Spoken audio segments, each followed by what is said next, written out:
From Julio Cruz and Gaylord Perry to Alvin Davis and Harold Reynolds to father and son back-to-back bombs. From Junior J, Joey, and Edgar with Randy, A-Rod, Dan, and the Sheriff to Ichiro Moyer and Mikey C to King Felix, Kyle Cruz, and Cano to the present with Julio, Gilbert, Kirby, and Cal. I don't believe it. It just continues.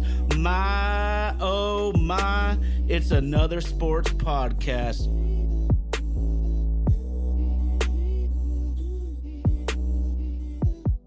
My, oh my, it's another sports podcast. We got our super producer, Indy, out there in Nashville, Tennessee. That's Vaden Podcast Services. Vaden Podcast Services bringing the show to life. Shout out to the homies in the live chat and all the 12s. Your Seattle Seahawks are still Super Bowl 60 champions. But y'all know my main man, Sam, is cooler than a polar bear's toenails. How you doing, bro? Oh, doing great. Doing great. How you doing tonight? Oh, fantastic, brother. Fantastic. We got the Super Bowl champions. Spring training started. And speaking of spring training, I want to shout out our friends at Romantic About Baseball. They're a fantastic follow on Facebook. We're so proud to be part of Baseball Podcasters United. Just a fantastic group of baseball pods from every corner of this country. Check out Romantic About Baseball. But Sam, we're going to talk a little bit of Mariners preview in a minute, but I'm thirsting for how we go about keeping this Seahawks run going. $63 million in cap space, according to Spotrac. Could be up to 70 if you look at certain publications. What are your wants and needs for the going into the offseason? I'm going to have to say we got to at least in the draft, we got to address the line as always. I think we need to start thinking about retooling the defensive line and getting some more guys in there because, you know, Big Cat's going to be retiring most likely in the next couple of years. So it'd be nice to have someone to replace him. But man, I mean, we're looking good. Maybe a running back in the draft. Rashid Shaheed would be real nice to keep. I'd have to say, I don't know if it's feasible. It all depends on how much we think we can use him in the offense, really. Because he did great in special teams, but in offense, it was okay. But again, he came in halfway through the year, and so you can't expect too much. Someone just learning the system. I know he ran it in New Orleans and everything, but I mean, yeah, it wasn't part of the plan from the beginning, and I think we should probably try to keep him around because I think he can really grow in the offense next year. And the deep threat is the biggest thing. I mean, because you know, they always have to account for him, which is just that in itself is valuable. Mm-hmm. Well, then I got a quick question then. Would you prioritize Ken Walker or Rashid Shaheed? Ken Walker right now because of the injury to Charbonnet. Man, like if Charbonnet was healthy, I might have a different opinion. But I mean, it would just really suck on a run first offense to not have a running back, a good idea of who our running back is going to be. Because Helani's good, but I mean, is he going to be our number one next year? It's an unknown. He could be. I know John Schneider likes him, so we'll see. But I think it'd be good to have some stability in that position. Yeah, no doubt, no doubt. It's so crazy how this works too, man, because I was against re-signing Ken Walker for basically 3.5 years now. Yeah, me too.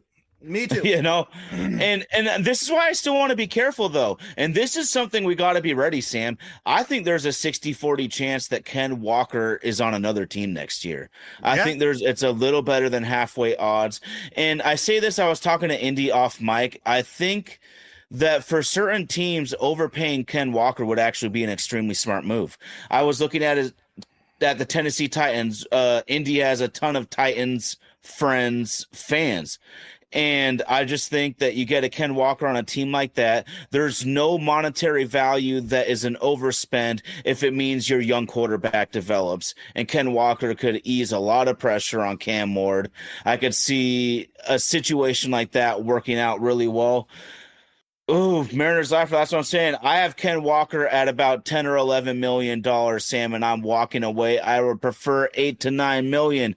And y'all know, I'm going to have my targets all year like I do. Emmett Johnson, running back out of Nebraska, man. This guy is explosive laterally. He's explosive vertically. He will run your ass over from the 3-yard line down to the goal line to sniff out a touchdown. Just incredible explosion. He actually reminds me a ton of Ken Walker in his style. I see that I see where you're worried though, Sam, in that we can't count on Charbonnet right away. Clearly, like we have to plan without him. It's going to be a crazy scenario too, Sam, because I think we both truly believe in the offensive lines. Texas Power Rangers, right? Houston could use Ken Walker. I mean, I think if we have to transition tag him, I mean, we don't have to worry about poison pills anymore. You know what I mean? So they got rid of that back in 06. So yeah, transition him. He'll be right at the 9 million range, I believe. He might not be happy about it, but I would rather have him for the Super Bowl run, for the back-to-backers. Yeah, I mean, we can't deny what Ken Walker did, though, either in this playoffs, you know, and especially in the Super Bowl. I mean, New England has been a sturdy, nearly dominant run defense against almost all of their opponents this year, and Ken Walker carved them up. There was a semi-questionable holding on Sundell, or else Walker's rolling out of there with 170 rushing yards, man. Yep. I mean, it was an incredible performance, and the speed, the explosion is real. I want to just go to the other side of the ball then, Sam, because what an incredible draft class, man. Kobe Bryant, Boye Mafe, Tariq Woolen, all are going to get major contracts. How would you break it down on who you would prefer bringing back with Kobe, Mafe, and Woolen? I think I've made it clear I like Kobe, dude. I think he's one of our glue guys. Mafe would be great, but we're not paying what he's going to get paid. He's going to get paid this offseason, without a doubt. Oh, hell. Yeah. Yeah. And so I don't think we can afford to keep him. So, yeah, man, give me Kobe, dude. Between those three, 100%. Reek, I think he's gone. He's visiting Arizona today, actually. I saw really? Yeah, he's down by the Arizona facilities from something I saw. I think it was a tweet or I don't know, something like that, something on Instagram. So, yeah, I think, and he posted that Fresh Prince of Bel-Air meme, you know, looking at an empty house. The last person in the house. yeah. I think he's gone no matter what. So, but yeah, man, I think we got to keep Kobe if possible. Yeah, and we also really got to point to the long-term planning as well, Sam, because I just wrote down JSN, Spoon, Derek Hall, Gray Zabel, Nikki Memori. These are all guys that within the next 2 to 3, 4 years are all major elite contributors that you just can't let go. I see Mariners Lifers asking about defensive tackle free agents on the market. I haven't even really looked there yet because I don't know if that's going to be the avenue we're able to go, given how much monetary resources we spent on the D-line, Murphy, Reed, Williams. But don't get it twisted, Sam. I couldn't agree more, because we got Jay Reed at 33. We got D-Law at 33. We got Big Cat at 31. These are all critical players on this team, and we know that you want to play two-eye safety to stop the run. It's all about that D-line, man. And so they're going to have to reinvest. You mentioned Katie McDonald out of Ohio State. I like that, and we're probably going to lose Boye Mafe. Y'all, like, I'm just telling y'all, if y'all want a fun watch, YouTube R Mason Thomas. YouTube R Mason Thomas, edge rusher out of Oklahoma. He is going to maybe fall to 32. I've seen him ranked around 35 to 38 on most big boards, so he might be there. The only reason is because his arms might be a little too short. But, I mean, edge rushers have a much longer list of successful edge rushers with not ideal arm length compared to offensive tackle. Von Miller, Dwight Freeney. If I wanted to look it up on AI, I could find like 100 great ones right now. R. Mason Thomas, Sam. I'm pounding the table because he could be a Super Bowl difference maker off the edge. Yeah, yeah. I got the list pulled up right here for interior defensive tackles. DJ Reader is the number one from the Lions. Mm. So, I mean, he's 31. Might be an interesting idea to take a look at. Calais Campbell is the second one. And I have no interest in bringing him here at his age. I mean, he's seems to be the ageless wonder, but I think I'm good on that.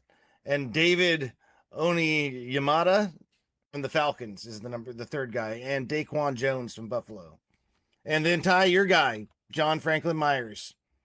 Yeah. Fifth. So yeah, I mean, I could see it. All depends on the cost, how much these guys are going to get paid. But we got Riley, man. I mean, are we really going to take snaps away from Riley? I think we can pencil him in at least as a backup. Like I don't know his contract situation, but I liked what Peely did this year too. He's nothing more than a, fourth, fifth on a good day. But I mean, you need guys to star in your role, Sam. And you know what I decided to do actually, and because we went a different way, I want to rewind a little bit, man. And let's talk some unsung heroes, because we've talked about the ballers, we've talked about the leaders, but if you want to win a Super Bowl, there's a ton of unsung heroes, Sam. I wrote down George Holani, Josh Jones, Tyrese Knight, Ty Okada, Jake Bobo, and Derek Young, Eric Saubert. There was so many guys playing roles, star in your role, and that all these guys came up huge in their own ways. So you're talking about for the season, unsung heroes, not for the Super Bowl itself. People weren't really going off saying too much about him. He's always had a decent year, but man, he's brought so much to our team. Blocking, one of the best blocking wide receivers in the game too, and just has that championship mentality and the know-how. So I mean, I can't say enough about how happy I am that we had him on the team this year. But let's see, Brady Russell. Good call.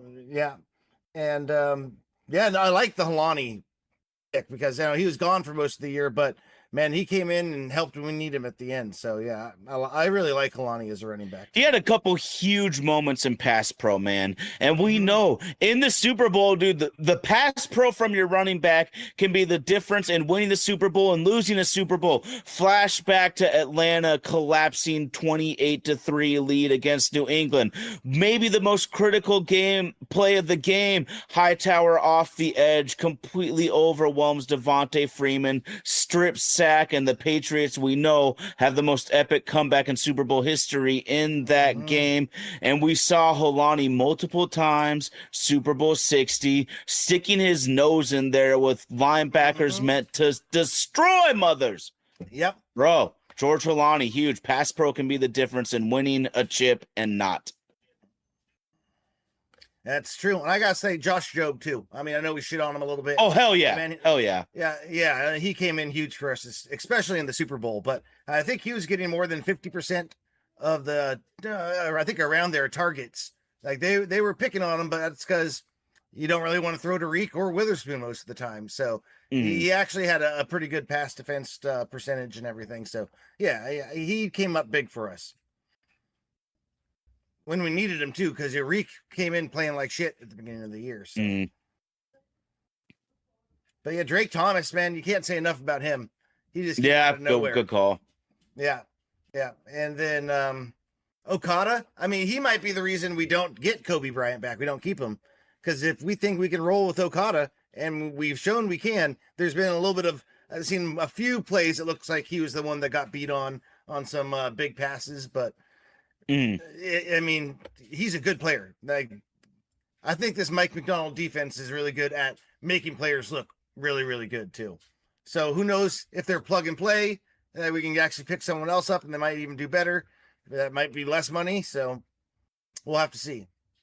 I don't think there's any question in my mind, Sam, that Kobe Bryant has much better center fielder's range compared to Ty Okada. Okada's a beast sniffing around the ball and whatnot. And so as much as it sucks because Julian Love is such a great joker, talk about a team that has so many guys that can play everywhere. But I mean, we might be forced to have Julian Love play more deep center next year if we're unable to bring back Kobe Bryant, just because I feel that's going to limit the weaknesses of Okada's game. Yeah, yeah, yeah. I definitely agree with you on that. And also, man, Kobe's such a ball hawk. He is a playmaker. He's always around that ball, and because Oh he's yeah, got that cornerback mentality and traits, dude. So that's why I really like him. Thorpe He's the award-winning quarterback. yeah, I want to put some respect on that, man. That's some big time shit. You are named the best DB in college football. How many fantastic DBs are on college ball? yeah, yeah, yeah. That is true. And I have to say, big shout out to our special teams too. I know they don't get talked Yeah, about enough. Yeah, dude, Dixon is just the man, and yeah, dude, Myers was been money most of the year for us too. So got to throw them a little love. yeah. And then shout out to Jay Harbaugh too for breaking away from his family there, though. You Mm-hmm. know, I mean, honestly, one of the biggest rift between Pete and John was Pete wanting to keep giving his own sons jobs within the organization, and John was not about that kind of shit. And I just look at Jay Harbaugh. The easy road for him would have been to stick with daddy. The easy Yeah. road would have been to stick with uncle. But instead, he decided to blaze his own trail. He is undoubtedly one of the best special teams coaches in the league, and he's now Super Bowl champion. So, hell yeah, and way to have the balls and the confidence to walk away from what would be the easier path, and look what he's done. Yeah. No, the players talk about him like he's a genius too. They love him as a special teams coordinator. So I'm real happy we were able to retain him too.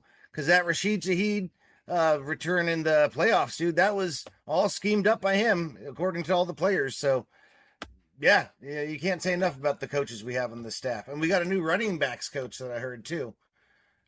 I don't know much about him. Thomas Hammock from Northern Illinois is their head coach. Well, this is what's crazy, Sam, is I mean, I know Northern Illinois is not, a national powerhouse by any stretch of the imagination, but college football head coach changing to a running back coach in the NFL, it's really hard to do work in college football right now. And these small programs, we feel for Wazoo big time because as soon as Mm-hmm. anyone's good, they're long gone. Yep. Wazoo is a way more prominent program than a Northern Illinois. And so it must be tough. It shows you a sign of the times, and great for the Seahawks. That's Yeah. just a great for the Seahawks. And to me, it's a sign of how tough it can be in college football right now. It's chaotic down there. Yeah, yeah. Oh, and for the Texas Rangers comment about that's tampering, he didn't say he was visiting the facility or anything, but he had a picture and he was right around that area. So I don't know if it is actually technically tampering, but he's down in that area. I know that. Whether that means he's actually at their facility beats the hell out of me. He put a picture out there showing where he was, though. Man, all I know is if I was young and rich, being in Scottsdale in the winter would be flipping fantastic. I don't blame Tariq at all for being down there, Yeah, man. yeah, for sure. Yeah, yeah. With the hits on deck says we need to spend on Walker, Reek, and Rashid. I mean, at least two of the three. Yeah, I don't know if we can. I mean, keep Reek, dude. Especially with all the guys we got to pay. We have a lot of cap room right now, but that is a lot of it's spent. It just actually hasn't technically been spent yet. Well, and I think we also got to put a lot of respect and a lot of, thought to the fact that we already re-signed Abe Lucas and Charles Cross. So we can't forget that. Like, those are two critical pillars of this fantastic draft class, Sam. Like, talk about a draft class completely change your fortunes. And then they just kept building and they kept building. But we're going to look back, and it's really easy to now. The 2022 draft class for the Seattle Seahawks was a foundational draft to what became a champion. Yep, yep, absolutely. And the 2020. Look at all these guys about to get paid. They're going to have 7 guys with huge second contracts out of one draft. That's unheard of, dog. It is. It is. No, John has been firing on all cylinders lately. I'm so happy we stole him away from the Packers however many years ago that was. Like 11, 12, 14. I don't even know, but it was a long time ago. Yeah, I'm glad we got him. He learned out how to be the GM the right way. And because, the Packers were killing it all the time back in the day. Yeah, so I forget the guy he learned off of, but Wolf, was it? No. Yeah, he's from the school of Ron Wolf and Ted Thompson. Yeah, Ron Wolf, Hall of Famer. Yep. Do not get it twisted. I mean, Yep. John soaked it all in, put his new twist on it, and look at what happened, man. Yeah, yeah, for sure. And having him be the first guy to do it with new coach, complete turnaround on the team, it's awesome. Incredible. Good for him. Incredible. Yeah. Well, one of the things that makes John Schneider great, Sam, is that he will sniff around on any business. Like, I bet you John's in on 90% of the deals to 10% that actually get done in any way in this league. Oh, without a doubt. Max Crosby is on the rumor mill big time. I guarantee the Seahawks have at least sniffed around to do their due diligence. Mm-hmm. What are your thoughts on a possible Max Crosby to Seattle type of trade? No, thanks. No thanks. No. I mean, he's a hell of a player, but I don't think we need him. As far as how much he's going to cost, I think we can find someone who can do that job a little bit cheaper than that. I mean, he's good, but I mean, he's not. I don't know. He's not worth it, in my opinion. At that age, yeah. No, I'm good. Well, I mean, the one thing is we have minimal cap room, and so I mean, I shouldn't say that. We have a lot of cap room, but like I'm saying, we have JSN, we have Witherspoon, we have Byron Murphy, we have Derek Hall, we have Gray Zabel, we have Nicky Manwari. This is long-term planning that we got to get into. Mariners life for left tackles, QB, left tackle, center. Okay. I like a lot of that. I'm huge on the edge, though. I'm huge on the edge rusher, man, and that's why Nwosu is going to be popular to say as a cap casualty. I say bring him back. There's no reason not to bring him back. Like the $12 million, I don't know. Mm-hmm. We're going to spend it on 3 guys that won't do shit compared to what Nwosu is going to bring to the table. Yeah, I agree.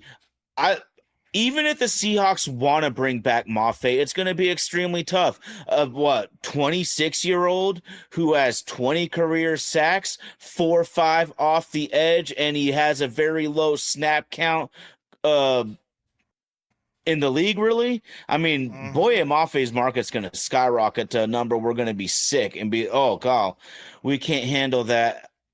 Woolen's interesting to me, though. Woolen's really interesting to me because these guys don't come around often. Sam, is Coach McDonald too much of a stickler to discipline to want to pay this guy, though?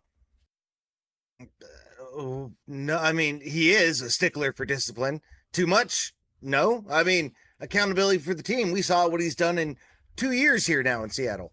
I mean, I hear the story about him saying, like, if you guys are, tackling at people's knees and missing tackles like that, you won't play in my defense. He's like, I'll cut your ass, I'll bench your ass, whatever I have to do. He's like, you're not going to be playing like that on my defense. I love it. Absolutely love it. Accountability. And I think that play in the NFC Championship game, getting that taunting call, I mean, if there was a chance, before that we were taking him, re-signing him, I think that about killed it. I mean, in my opinion, the player, he's fucking awesome. I mean, you can't teach 6'3" height and 4 fucking 2 speed, dude, but he's going to make money too. I just don't think we can afford to pay him when we got Witherspoon. I mean, you can only pay so many people top tier money. And, I think his market's going to be pretty good. If we can get him for cheap, I'll take it. I think you can only pay one cornerback, Sam. I just think that you can only pay one cornerback in this league. And I want to lay something down. Let's look at the Seahawks in this century, Sam. They had Marcus Trufant. They had Ken Lucas, both great corners. They had to let Ken Lucas go. They had Richard Sherman and Brandon Browner. They had Sherman and Byron Maxwell. They had to let Maxwell and Browner go also. This is nothing new in the league. In the salary cap world that the NFL lives in, you can really only afford to pay one cornerback big money. And I think it's clear as day that we will roll with Devin Witherspoon. These guys got me cracking up here in the live chat. Yeah. We know that there's a little bit of sticky icky up here in the great Northwest. But Sam, man, This has been fun, and I'm not even getting into draft, man. And I have a lot of targets. I have a lot of guys I wanted to talk about, but there's plenty of episodes for that. For me, the Seahawks today was just to focus on the team itself. What Mm-hmm. can we do internally? And when you look at the free agent list, there isn't more than a few guys that I would even consider wanting over any of the current Seahawks we have this offseason. Even if we have 60 to 70 million in cap space, Sam, you're right. It's going to go quick, and I think it will be smart to give it to some of our own guys and keep this band together the best we can. Yeah. Oh, definitely. I mean, you can tell they want to have a run at it again. And they'll be pretty pissed, the team in general, if we let too many players go. So we got to bring some back for sure. But I really like our young talent. Riley Mills, I can't say enough about, dude. That guy looks like an animal. I can't wait to see him next year. Dude, it's awesome. It's awesome. Well, man, there is one major similarity this year to me, Sam, between the Mariners and the Seahawks. Both teams had a player that went from really good to the best in the league at their position. Mm-hmm. JSN and Cal Raleigh, man. Well, let's talk about Yeah. the Mariners a little bit. How do you feel about this team? The last time we were so into Seahawks mode, we haven't even really talked about what the Brendan Donovan trade means. I think it's a big move, but how do you feel about the Seattle Mariners going into spring training and coming into this regular season? Yeah, I've been in Seahawk mode so much, even still after the Super Bowl. But no, I mean, I feel good. I mean, shit, we just came back, like, we're coming back right off the heels of almost making it to the World Series. I feel good. I like the Donovan move. I got faith in our young talent. I really hope Julio starts it off, with a good pace to start. Doesn't have to be Yeah. blistering pace, but at least, don't just go right back into give the people, the national media, the narrative of he always starts so slow and blah, blah, blah.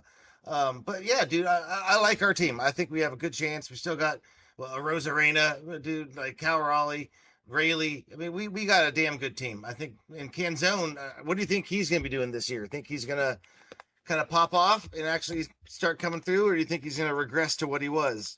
Or more No, stable. I think The same. the can zone's real. Yeah. I think can zone's real. I absolutely do.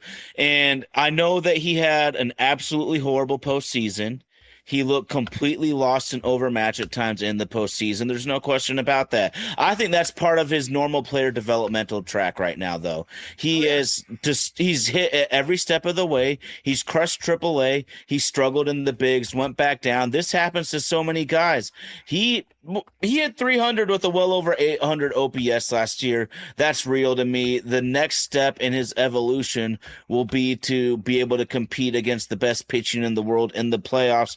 I believe he can do that, man, but I am so freaking pumped about our DH combo, man. Ref Snyder had a 959 OPS against lefties last year. Calzone had an 875 OPS against righties last year. Our DH combo is freaking filthy.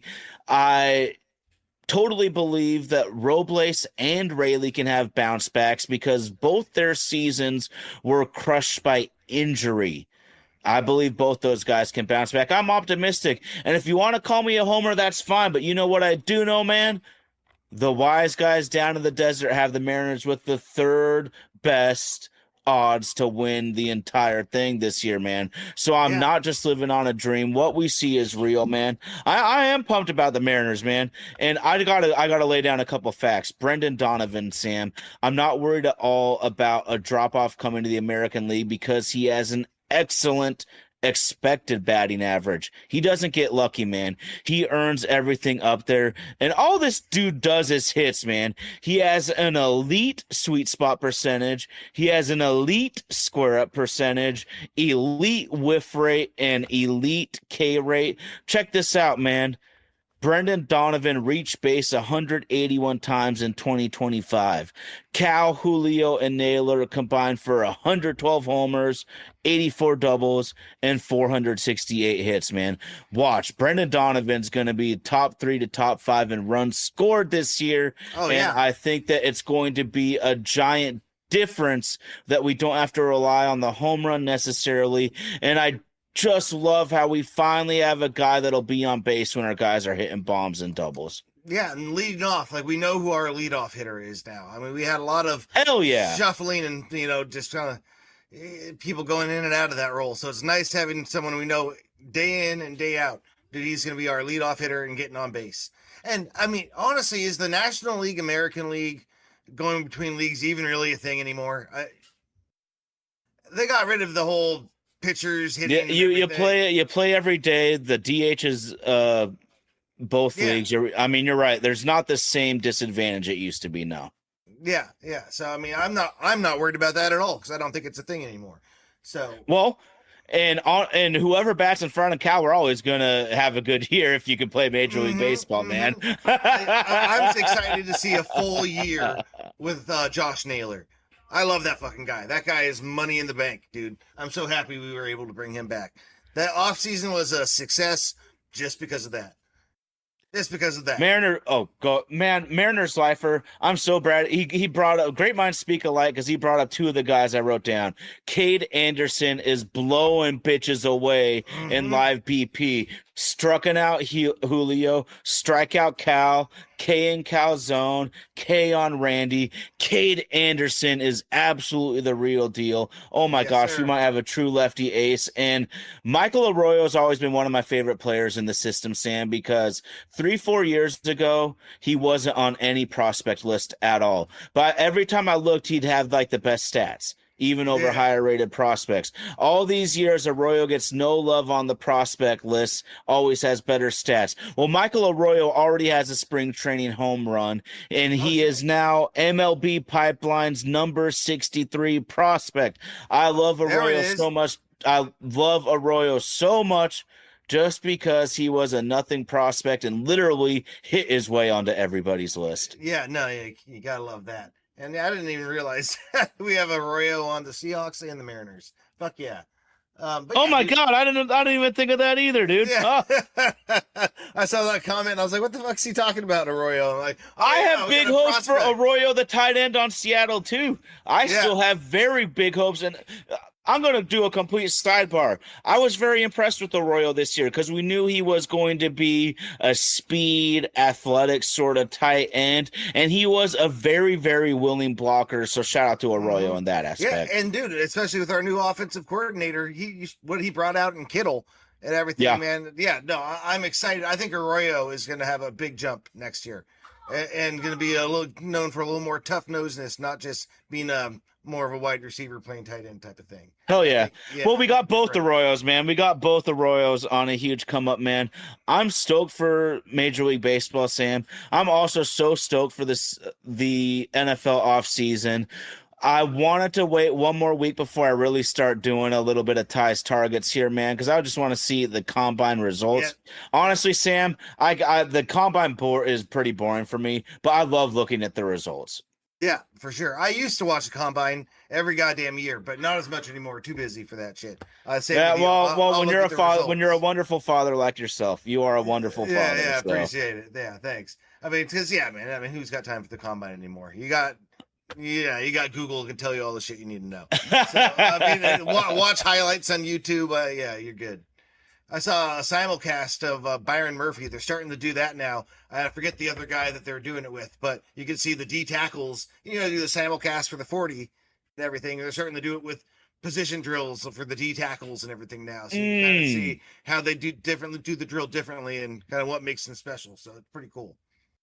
Oh, that's awesome. That's awesome. I still am in shock that the NFL let Byron Murphy fall to number 16. Thank you. Yeah, no shit. Thank you. Yeah. He had no business being there. For real, Sam, I never had Byron Murphy as one of my potential Seahawks targets because in my brain I thought that that's a top 10 pick all day. Yep, definitely. And so, yeah, I'm super fucking happy you're able to get him. He's a beast. Thank you. And people are saying he had a down first year. Bullshit. Dude, he played fucking well, in my opinion, in his first year in the league. I mean, he was playing nose tackle at his size too, and he was taking on double teams all the time. He wasn't supposed to be getting a bunch of stats. So, dude, and look at him this year, dude. He's fucking grown. Doing that one knee down and just anchors that spot, and the line doesn't move. So, yeah, no, he's a great player. Him and Leonard, we're in good hands for the next couple of years. They're both unicorns, man. Yeah. They're both unicorns. They absolutely, like, we usually want to use that term for sexier positions, but both those guys don't budge an inch on a double team, and both have the quickness to completely disrupt the game. Just you don't find guys like that, and we have two of them. Kyle Van Noy is starting to think that defensive tackle, like the interior defensive lineman, is going to start getting paid a lot more money. And because he's saying that quarterbacks are getting the ball out so fast that teams are realizing they need to invest in the defensive tackles and really build out a good D tackle room. It's a shorter distance to the quarterback from the interior than it is from the edge. So he thinks it's a good idea to have the good stable of defensive ends, but some elite defensive tackles. And he thinks that their contracts are going to start going up. Yeah. I mean, the impact is evident, man. I look at the shoot, Sam, we were talking about just some of the great interior pass rushers across the league, and you brought up Chris Jones, you brought up the Eagles. Look at the last three champions. The last three champions are led by interior pass rushes. Yeah. And what do you think about are you happy that we have Spoon instead of Carter? What's your thoughts on that? I am now. Open book. Jalen Carter was obviously a bigger target for me. You know, I'm going to prioritize the big man positions if there's, a quote tie. I mean, going into that draft, actually, Sam, my top guys were Will Anderson, CJ Stroud, Jalen Carter, Bijan Robinson, Spoon. Yeah. Yeah. So clearly I would have taken Carter based on what I did. But there's another thing I always got to bring up, and I'm not trying to throw shade on this guy at all. But the fact of the matter is a huge part of being drafted top 5 is, can I trust giving you $40 million guaranteed? Yeah. Yep. And I hear that John Snyder didn't pick him for character concerns. That was the whole reason they let him go. Because dude, I mean, Jalen Carter could be the best goddamn player on the field, any field that he's playing on. Whenever he wants to, he just doesn't. Most of the time, he just doesn't fucking want to. He just doesn't seem to have that grit and doesn't want to give it his all the time. So, I mean, he regressed this year. He was not nearly the player he was last year on a consistency basis.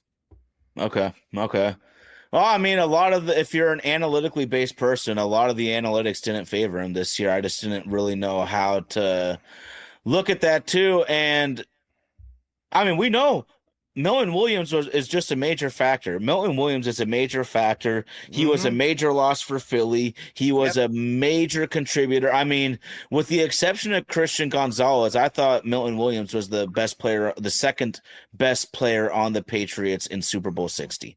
Oh yeah, 100% he was, definitely. And I bet that they're working on extensions, hits on deck, saying Brady Henderson's reports. Seahawks are working on extensions for both Spoon and JSN. You kind of have to, because dude, like, get ahead of it. Yeah. I mean, because dude, imagine Spoon not being signed and JSN gets his contract extension and they're letting Spoon go on play on the next year. I mean, you got to get them done together because they're equally as important to our team. And I could just see feelings getting hurt. You know what I mean? Like, and Spoon be like, all right, you're going to let Spoon, JSN get signed and let me sit for another year type of thing? Yeah, no, let's get them both done. That's why I think most of our money is going to be gone, like, sooner than we think. A lot of it's spoken for. Mm. Yeah. And I think Murphy is a must sign too. I think Murphy and Hall are must sign now too. We actually might see most of this class go. Hall we can. I don't think we can with Murphy yet. I think he's got another year. Oh no, absolutely not. But I'm talking long-term planning. Like, oh yes, and yeah. These things happen fast. These things happen fast. So yeah, no. That my whole thing with not wanting to get Mafe is because I'd rather have Hall. In my opinion, we can only sign. If we kind of felt that was going to be the case all along. Mm-hmm. I thought we could, but I had no idea we'd be bringing in DeMarcus Lawrence. Like, there's other factors you don't see happening ahead of time as they happen. Yeah, and Texas Rangers are actually both second rounders. Oh, no, I think he's referring to JSN and spoon. Texas Power Ranger John Schneider historically will do everything he can to sign the extension instead of the 5th-year option. And when they even do exercise the 5th-year option, the goal is always to re-sign that player. So for instance, this offseason, they exercised the 5th-year option on Charles Cross and were able to also get the long-term extension done during the season. It's just entirely how they want to do business. Extending them early, I think, is all about being able to spread the money more controllably the way you want to. A 5th-year option and a franchise tag are completely designated numbers that the team has no control over how they want to spend that funds. But when you think about it also, I mean, it makes sense just on a pure like financial basis standpoint, because it's not like the next year of his contract's not going to be paid out at that rate. I mean, he'll still have his 4th-year rookie year that he's going to get paid. And so might as well sign him before the price keeps going up and up and up, because I think there's some damn good players coming. They're going to be resetting the market here pretty soon at both those positions. So I'd rather get him taken care of a year early, keep him on that rookie deal because you have to. It's just an extension. And so, yeah, I mean, it makes sense. You know how the quarterback market keeps getting reset, and then it's like, you should have just signed him last year. Who did the Cowboys get fucked on? Was it the end? Yeah, their end this year. They should have signed him last year, and then a couple people ended up getting paid a whole shitload, and then all of a sudden the Cowboys didn't want to pay it anymore because it got too much. If he would have done it the last year, his contract would have been much less. So, yeah, I think it makes sense on both ways. Yeah, I mean, there's a lot of ways to attack the beast in the NFL, but I do think that the Seahawks learned one thing from back in the day. John Schneider really has, and I call it the Percy Harvin debacle, man, because he scored a touchdown in the Super Bowl, so we all want to forget it. We would have crushed Denver no matter what, and Percy has less than 20 catches with the Seahawks in total. I mean, it's ridiculous. Yeah. It's pathetic, and he was a huge mistake. And it costs. You want to reward your guys. Yes. You want to reward your guys. That's 100%. That's what it's really coming down to. And also, when the control of how you dish out the contract. Like I mentioned before, Charles Cross is going to have $40 million of his 75 guaranteed in the first year of the extension. And the Seahawks are totally doing this. It's a way bigger number. That's probably like 10, 15, it's probably $15 million more than what the 5th-year option would be. But it's all about getting guys paid and having the numbers work out year to year. So there's so many different ways to attack the cap. And this is why the cap guys get paid so much money also in front offices. Oh, yeah. Because like my friend Sam likes to say, how well can you finagle the cap? Yeah. No, you got to. Definitely got to. I mean, yeah, man, those fucking like guys back there in like the back of the house, dude, they kill it for their teams too. 100%. Yes. Yeah, they really do. You can't say enough. They deserve the money they get. So, I mean, because dude, who wants to go through all that fucking, all the fine print kind of bullshit? No, it's not for me. 288 for that. No, thank you.